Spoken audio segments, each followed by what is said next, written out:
After delivery intimacy restart ചെയ്യാൻ തന്നെ ഭയങ്കര വലിയൊരു ട്രോമയാണ്. വെജൈനൽ ബർത്ത് കഴിഞ്ഞ ആൾക്കാർക്ക് സത്യം പറഞ്ഞാൽ ഭയങ്കര പേടിയായിരിക്കും. ഒരുപാട് ഈ പറഞ്ഞ ആൻറ്റിസിപ്പേഷൻസ് ആണ്. പെയിൻ ആകാം, ബുദ്ധിമുട്ടാകാം, ഇനി എന്തെങ്കിലും പറ്റുമോ എന്നുള്ള പേടി, അങ്ങനെ കുറേ ഉണ്ട്. അപ്പം ഞാൻ പറയേണ്ടത് നിങ്ങൾ അതാണ് ആദ്യം വർക്ക് ചെയ്യേണ്ടത്. കാരണം നിങ്ങളുടെ മാരിറ്റൽ റിലേഷൻഷിപ്പ് ഭയങ്കര ഇമ്പോർട്ടൻ്റ് ആണ്. കുഞ്ഞുങ്ങളെന്ന് പറയുന്നത് കുറച്ച് നേരം കഴിയുമ്പോഴത്തേനും ദെയിൽ ഗോ, അവർ വലുതാവണ്ടേ. അപ്പം അതാണ് ആദ്യം ഫോക്കസ് ചെയ്യുക.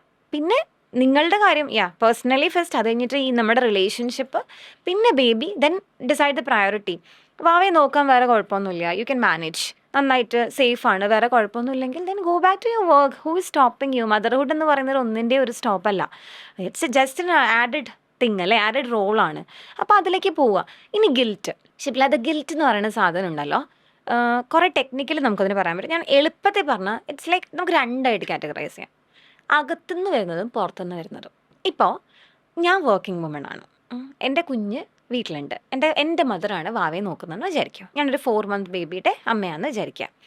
അപ്പോൾ ഞാൻ ഓഫീസിൽ നിന്ന് വിളിക്കുകയാണ്, ജസ്റ്റ് ഒന്ന് അമ്മേനെ വിളിക്കുമ്പോഴത്തേന് അമ്മ പറയാണ്ട്, മോളെ കുറേ നേരമായിട്ട് എൻ്റെ കുഞ്ഞ് കരച്ചിലായിരുന്നു, എങ്ങനെയാണ് ഈ കുഞ്ഞിൻ്റെ കരച്ചിലൊക്കെ ഇങ്ങനെ കണ്ടിട്ട് നിനക്ക് പോകാൻ പറ്റണേ? ഈ ഗിൽറ്റ് ഇവിടെ ഉണ്ടാവും, ഒരു ഗിൽറ്റ്, ഇത് ഇൻഡ്യൂസ്ഡ് ആണ്. Yes yes